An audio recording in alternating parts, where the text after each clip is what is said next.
Boa tarde. O nosso grupo vai falar sobre o declínio dos polinizadores e a segurança alimentar, composto pelo Bruno Gomes, Gustavo Mitsuka, Jennifer Tafarello, Caroline Bugarelli, que sou eu, e a Laura Malaquias. Pode passar. Bom, eu vou começar falando dos polinizadores e a produção de alimento. Então, esse serviço ecossistêmico, ele é estimado em 43 bilhões anuais e é fundamental para garantir a segurança alimentar da população e a renda dos agricultores. E em escala mundial, 75% dos principais cultivos necessita da polinização. Em algumas outras culturas, elas não dependem diretamente de polinizadores, mas quando presentes, o rendimento da cultura é muito maior. Pode passar. Aqui são alguns principais cultivos que necessitam de polinizadores, ou seja, eles são fundamentais, que é o caso do maracujá, da melancia, abóbora, melão, castanha do Brasil, maçã, acerola e cupuaçu. Temos o caso do café também, que não é obrigatório a polinização, mas quando presente, que como eu já disse, o rendimento é maior e também os frutos são de melhor qualidade. E a importância dos polinizadores na segurança alimentar. Então, a gente sabe que frutas e verduras são fundamentais para a nutrição humana, visto que os polinizadores são importantes para a produção de alimentos, ou seja, eles contribuem diretamente. E, assim, o declínio dos polinizadores pode contribuir com o aumento de números de pessoas em estado de insegurança alimentar. Aqui a gente tem um estudo comparativo mais amplo, que chamamos de meta-análise, que foi apresentado por Smith em 2015, que avaliaram quantas pessoas no globo teriam sua saúde modificada no caso de desaparecimento de polinizadores. Então, foram avaliados 224 tipos de alimento em 156 países. E os polinizadores, eles são responsáveis pelo aumento da produção de 35% da produção total de alimentos e por 40% pelo suprimento global de micronutrientes como a vitamina A. Mas quais são as principais causas do declínio de polinizadores? Aqui eu trouxe 3 principais, que é mudanças climáticas, uso intensivo de agrotóxico e o desmatamento. Mas quais são as consequências que a gente vai ter com esse desaparecimento de polinizadores? Como eu já disse, eles são fundamentais para o cultivo das grandes culturas. Ou seja, se eles desaparecerem, o número de produção anual vai diminuir e assim mais pessoas vão apresentar um estado de insegurança alimentar maior. Ou seja, a fome vai aumentar.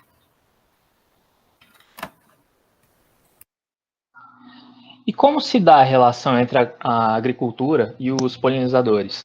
É possível que haja coexistência entre esses dois fatores? Então veja, para começar essa reflexão, a gente precisa sempre pensar primeiro no desafio que a humanidade tem até 2050, em que a população mundial chegará a 9 bilhões de habitantes. Como que a gente vai fazer para alimentar todo esse contingente de pessoas sem causar ainda mais impactos ambientais? Só tem um jeito, que é aumentar a produtividade agrícola, produzindo mais e sem converter mais áreas naturais em áreas cultivadas. O que se sabe é que o crescimento da produção agrícola nas últimas décadas não se deu pelo aumento da produtividade, mas pela expansão da fronteira agrícola. Mesmo com todo o desenvolvimento tecnológico das ciências agrárias, como maquinários, a técnica de irrigação, etc., se a gente pegar a soja, por exemplo, a sua produção mundial na década de 2000 a 2009 teve um aumento de 36%, sendo que desses 36, 81 foi por causa da expansão da área de plantio, enquanto que o aumento da produtividade, ou seja, a capacidade da produção de toda essa extensão territorial, teve um aumento de 6%. Por outro lado, estudos feitos aqui no Brasil até a década passada comprovaram que ser possível aumentar a produtividade em torno de 18% em algumas variedades de soja, utilizando abelhas como polinizadores bióticos. Por que isso é interessante? Porque a soja é uma cultura pouco dependente de polinização. Ela é capaz de sobreviver sozinha e se reproduzir porque ela pode se autofecundar. Vai reduzir a variabilidade genética? Vai, mas vai garantir a sobrevivência da espécie. Porém, com a polinização cruzada, promovida por abelhas, ela vai aumentar a sua capacidade produtiva, que vai ser muito próxima dos 19% que é a produção de uma década da década anterior conseguiu atingir. A polinização também, quando ela é bem feita, e no caso promovida por um agente biótico eficiente, não só vai garantir o aumento da produtividade, como também da qualidade dos produtos. Então vai aumentar o número de sementes, vai brotar mais vagens, vão ter mais frutos que vão vingar e pode inclusive proporcionar um aumento do valor nutritivo desses produtos, sem falar que vai reduzir as perdas na colheita. Um dos problemas, porém, é que a expansão das áreas cultivadas e a intensificação das atividades agrícolas na segunda metade do século XX ocasionou o decaimento da população de polinizadores, prejudicando diretamente o serviço de polinização pelo mundo. Hoje a gente sabe que isso via acarretar nesse déficit da polinização na agricultura, só que aqui no Brasil esses déficits eles eram mais escassos e pontuais. E a pesquisa do porquê isso acontecia, quando acontecia, ainda era feita por poucos pesquisadores. Foi no final da década de 90, quando se percebeu a importância dos polinizadores para os sistemas agrícolas, que o Ministério do Meio Ambiente propôs que fosse feito um programa global de proteção e uso sustentável dos polinizadores. Depois de toda a passagem desse projeto pela comunidade acadêmica, a ONU e a FAO estabeleceram a Iniciativa Internacional para o Uso Sustentado e Conservação dos Polinizadores, voltado para garantir, entre outras coisas, a monitoração do declínio dos polinizadores, a causa e o impacto sobre os serviços de polinização.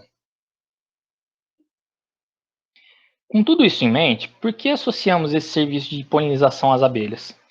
Além delas, outros insetos como coleópteros, lepidópteras e até outras himenópteras, e também vertebrados como pequenas aves e morcegos, são capazes de realizar polinização.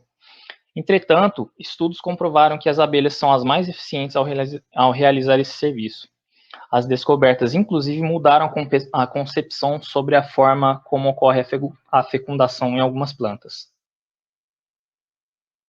Aqui alguns breves exemplos de plantas que se beneficiam da polinização por abelhas. Então, o cajueiro, acreditava-se que ele realizava a dispersão anemocórica, no caso pelo vento, e nas últimas décadas se descobriu que a polinização dele é feita por Apis mellifera, em culturas e por indivíduos do gênero Centris em cajueiros silvestres, aqueles que não são cultivados no caso.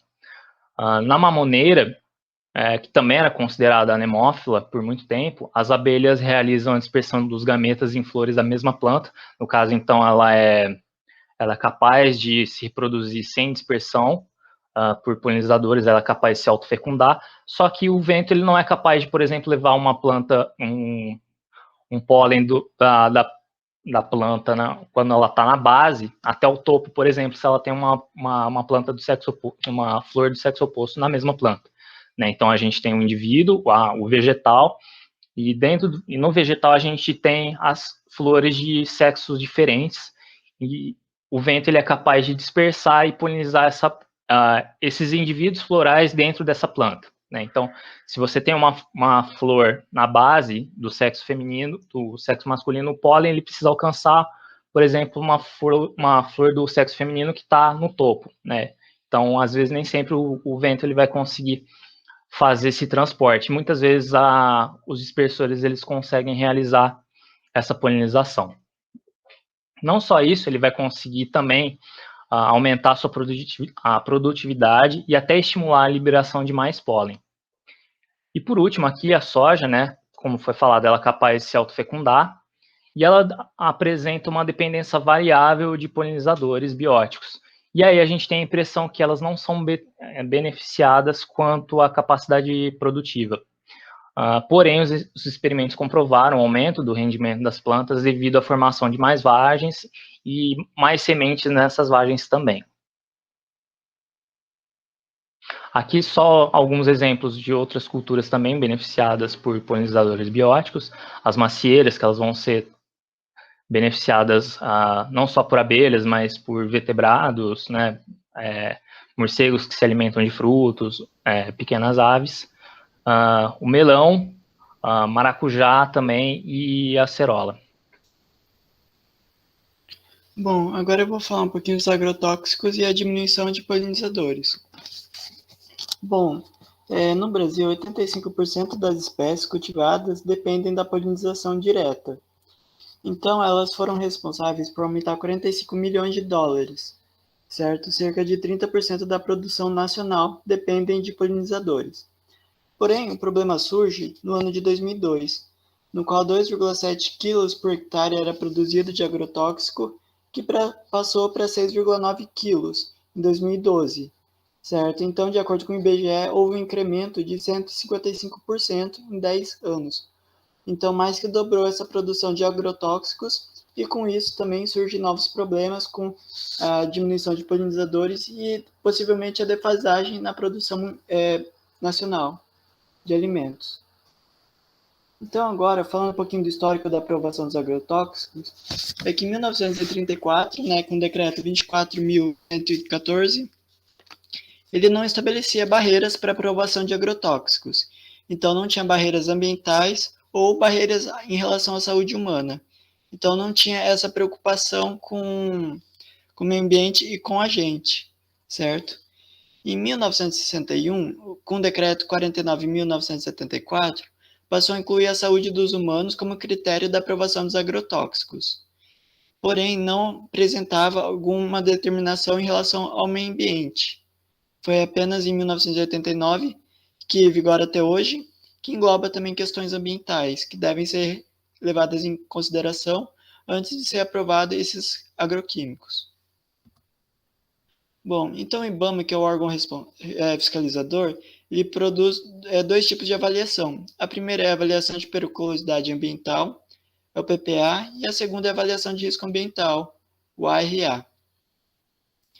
Bom, a avaliação de risco ambiental, o PPA, são testes laboratoriais que as próprias empresas fazem e avaliam os riscos aos humanos e ao meio ambiente. Além disso, a gente deve também considerar as doses, certo, que vão ser aplicadas em campo, a cultura que vai ser aplicada, qual tipo de planta e a época de aplicação, que também interfere muito, certo? Pode ser verão ou pode ser alguma outra época do ano que esteja com as condições climáticas não favoráveis à aplicação e cause mais impactos ao meio ambiente, tá bom? Então, o IBAMA também ele vai exigir das empresas que elas forneçam um dossiê ecotoxicológico, certo? Que foi estabelecido pelo IBAMA no número 84 de 1996, que estabelece as 4 classes, certo? Sendo a classe 1, produto altamente perigoso ao meio ambiente.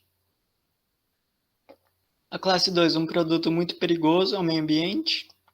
Classe 3 é um produto perigoso e a classe 4 é um produto pouco perigoso, certo? Então, de acordo com essas classes, a gente vai averiguar a segurança desse produto antes de ser aplicado no meio ambiente e saber quais consequências que eles causam, tanto para os animais quanto para os seres humanos, certo? Aqui eu listei só apenas os riscos ao meio ambiente, porém a gente também deve levar em consideração os riscos que eles podem causar aos seres humanos, certo? E aos outros animais. E é a própria empresa que vai realizar esses testes, tá? Mas é o IBAMA que classifica. E agora os testes ecotoxicológicos com a abelha Apis mellifera. Bom, ela é utilizada porque ela tem uma ampla distribuição geográfica e tem aspectos biológicos bem conhecidos, certo? E ela possibilita de ser mantida e criada em laboratório. Então, ela segue de acordo com os protocolos da Organização e Cooperação do Desenvolvimento Econômico, a OECD, que ela também disponibiliza referências para as empresas levarem em consideração para averiguar essa segurança do produto químico, tá? Para as abelhas. Então, aí também o segundo termo que eu falei, que é o ARA, que é a avaliação do risco ambiental. Ele ainda está em desenvolvimento, até porque ele precisa de mais dados, de mais referências, porém ele leva em consideração a crescente preocupação com a sobrevivência das abelhas, certo? Uma vez que tem vários fatores que causam a mortalidade dela e podem não causar a mortalidade imediata, porém causar danos a longo prazo que podem ser consequências no comportamento, na reprodução e danos no sistema imunológico, assim como problemas crônicos na colônia, certo? E isso são danos que a gente não avalia de imediato e precisa de um estudo contínuo e prolongado para a gente avaliar todos esses riscos. Tá? E alguns estudos de caso, né, sobre a mortalidade de abelhas, né, a partir da revisão bibliográfica. Bom, esses são os 4 produtos químicos mais utilizados que causam maior morte das abelhas. Tá? É o imidacloripido, a tiametoxan, a fipronil e a clotianidina. Bom, em resposta a todo esse uso de agrotóxicos e a mortalidade de abelhas, foi criado em 2015 um grupo técnico de trabalho, a GTT, que avalia os riscos por insetos polinizadores, certo? Ela é dirigida pelo IBAMA e é formada por representantes da Embrapa, da Academia, da Indústria e do Ministério do Ambiente. E eles também questionam essa utilização dessa espécie de abelha justamente porque também pela bioética, certo? Em relação a isso, e eles visam também diminuir ao máximo os riscos aos polinizadores, tá? E aí, quais são os objetivos desse grupo? Primeiro, é proteger os insetos polinizadores, né, e a sua biodiversidade, garantir os serviços ecossistêmicos fornecidos por eles, incluindo serviços de polinização, a produção de produtos da colônia, como mel, própolis, cera e etc., e também o fornecimento de recursos genéticos, certo? Que seria uma base de referências para as pessoas, quero dizer, para os pesquisadores saberem quais são as determinadas espécies e fazer todo o levantamento da biodiversidade. Bom, agora eu vou falar um pouco sobre a Lei dos Agrotóxicos. Ela é a Lei número 7.802, de julho de 1989. Ela dispõe sobre a pesquisa, produção, embalagem, rotulagem, transporte, armazenamento, comercialização, destino final dos resíduos e embalagens, inspeção e fiscalização dos agrotóxicos, seus componentes e afins. No artigo 2 dessa lei é definido o que são considerados agrotóxicos, e ele diz que os agrotóxicos são produtos destinados ao uso nos setores de produção, cuja a finalidade seja alterar a composição da fauna ou da flora, a fim de preservá-las da ação danosa de seres vivos considerados nocivos. Eles também são substâncias e produtos empregados como desfoliantes, dessecantes, estimuladores e inibidores de crescimento. O artigo 3 dessa lei estabelece que os agrotóxicos só poderão ser produzidos, utilizados, comercializados e importados se eles forem previamente registrados em órgão federal, de acordo com as diretrizes e exigências dos órgãos responsáveis pelos setores da saúde, que no caso é a Anvisa, pelo órgão responsável pelo setor do meio ambiente, que é o IBAMA, e pelo órgão responsável pelos setores da agricultura, que é a Secretaria de Defesa Agropecuária. Esse mesmo artigo também estabelece o que proíbe o registro de alguns agrotóxicos. Bom, o registro ele é proibido quando esse agrotóxico não dispõe de métodos para a inativação de seus componentes, quando não tem um antídoto ou tratamento eficaz no Brasil, quando eles revelam características teratogênicas, carcinogênicas ou mutagênicas, ou seja, quando o agrotóxico apresenta alguma dessas características, o seu registro não é aprovado. Bom, segundo os artigos 23 e 24 da Constituição Federal, compete aos estados e ao Distrito Federal legislar sobre o uso, a produção, o consumo e a comercialização dos agrotóxicos. Ou seja, a normatização do registro de produtos é competência exclusiva da União. E o decreto que regulamentiza a lei dos agrotóxicos é o decreto de número 4.704, de 4 de janeiro de 2002. Bom, e ele fala o quê? Ele diz que cabe ao Ministério da Agricultura, da Saúde e do Meio Ambiente estabelecer diretrizes e exigências objetivando minimizar os riscos do uso dos agrotóxicos, estabelecer limites de resíduos e intervalo de segurança, estabelecer parâmetros para rótulos e bulas, metodologias de análise para a determinação de resíduo em produtos, estabelecer a reavaliação de registro e o cancelamento de registro de agrotóxicos que já foram aprovados. Bom, existem muitos projetos que pretendem alterar a lei dos agrotóxicos. Eu vou dar exemplo de 3. O projeto de lei número 371, de 2015, que pretende incluir no rótulo dos produtos imagens realistas sobre o prejuízo à saúde causado pelos pesticidas sobre a agricultura, sobre a saúde humana.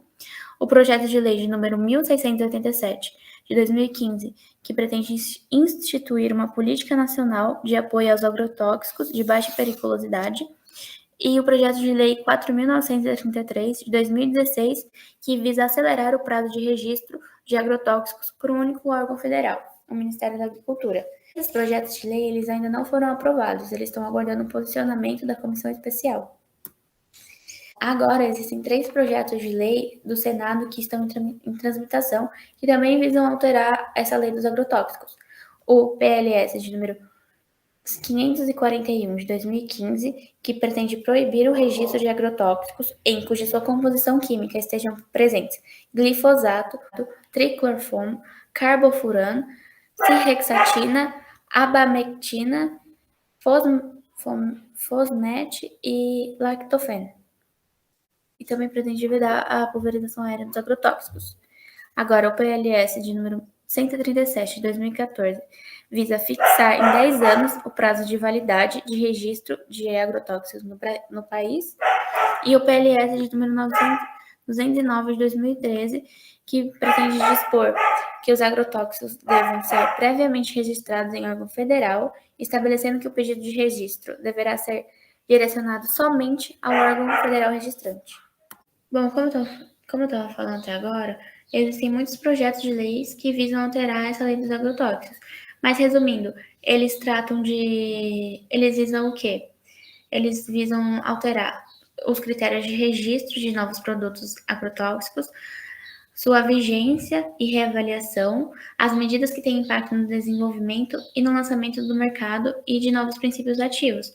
Sendo assim, tudo indica que na Câmara dos Deputados, a comissão especial que foi criada exatamente para analisar esses projetos que visam alterar a lei dos agrotóxicos deverá apresentar um projeto de lei substitutivo que reúna todas as alterações que visam ser acatadas. Esse projeto substitutivo tem que ainda ser aprovado nessa comissão especial, depois tem que ser aprovado no plenário da Câmara, depois tem que ser remetido à sanção presidencial para que então ele possa virar uma lei. Porém, a velocidade do processo legislativo depende muito de fatores de natureza política e envolve diversos setores da sociedade. Então, pode ser, nenhum desses projetos ainda foi aprovado. Então, pode ser que demore muito até que eles realmente virem uma lei. Apesar de existirem evidências amplamente reconhecidas e validadas pela comunidade científica que relacionam os impactos causados pelas atividades humanas à perda da biodiversidade e dos serviços ecossistêmicos e os consequentes prejuízos dessa perda à qualidade de vida e à segurança alimentar global, a incorporação desse conhecimento no processo político, na tomada de decisão pelos gestores e no engajamento da sociedade civil é ainda uma lacuna a ser preenchida. Isso porque a ciência mostra os dados, mas as decisões elas são tomadas de fato pelos governantes. Então, de uma forma geral, o que os cientistas vêm informando cada vez mais é que há declínios bem documentados para alguns polinizadores silvestres e manejados. A polinização ela fornece uma ampla gama de benefícios ao homem e os polinizadores eles enfrentam várias ameaças. As respostas contra essas ameaças incluem estratégias que visam a monitoração dos polinizadores, melhorar a condição atual que eles possuem ou a manutenção da polinização, a transformação da paisagem agrícola em paisagens amigáveis ao plantar flores próximas ao local de produção e a transformação da relação da sociedade com a natureza e os polinizadores. Sendo assim, as iniciativas voltadas para a transformação da relação da sociedade com a natureza e os polinizadores, elas devem ser baseadas em mecanismos participativos. E para que isso seja desenvolvido, para que essas ações sejam formadas, é necessário que promovam a educação científica aos cidadãos, de modo formal ou informal, que visem a sensibilização, a divulgação, a popularização do conhecimento junto ao público geral e o engajamento do público na produção de conhecimento por meio de processos participativos. Eles são essenciais para garantir que o sucesso dessas medidas mitigadoras que visam reduzir esses impactos ambientais. Entretanto, a tradução do conhecimento científico para público geral é, de um modo geral, precária e enviesada, pois na maioria das vezes essa informação ela vai ser distorcida pelos jornalistas que estão despreparados para lidar com esse conhecimento, ou ela é transmitida de uma forma muito técnica e pouco acessível aos cidadãos não acadêmicos, afastando a sociedade dos resultados da ciência e, consequentemente, das discussões das ações baseadas nesse conhecimento. Então, além da educação científica dentro das escolas e das faculdades, é preciso pensar na parte da divulgação por outros meios. No Brasil, existem várias experiências bem-sucedidas no uso de ferramentas de comunicação para divulgação científica sobre polinizadores e polinização, que podem ser replicadas com algumas adequações às realidades locais e aos públicos-alvos. Dentre elas, vão se destacar os blogs e sites como a campanha Sem Abelha, Sem Alimento, que é uma iniciativa do Centro Tecnológico de Apicultura e Melipocultura do Rio Grande do Norte, também conhecida como CETAPES, e da Associação Brasileira de Estudos sobre Abelhas, também conhecida como Abelha. E também temos cursos abertos que são disponibilizados pela Embrapa, que oferece uma perspectiva do manejo de abelhas e do preparo de uma agricultura mais atrativa para esses polinizadores. Esses sites, eles são mais focados na abelha, mas isso porque existem dados que as abelhas são mais eficientes na polinização, além de serem uma das populações que tem maior declínio. Então, o nosso papel como biotecnologistas não está apenas centrado no desenvolvimento de alimentos e de uma agricultura mais sustentável, mas também como mediadores entre o meio científico e a comunidade, de modo a obter um país e até mesmo um mundo mais sustentável que garanta a alimentação da população sem a extinção das espécies. Esse foi o nosso trabalho. Muito obrigada pela atenção.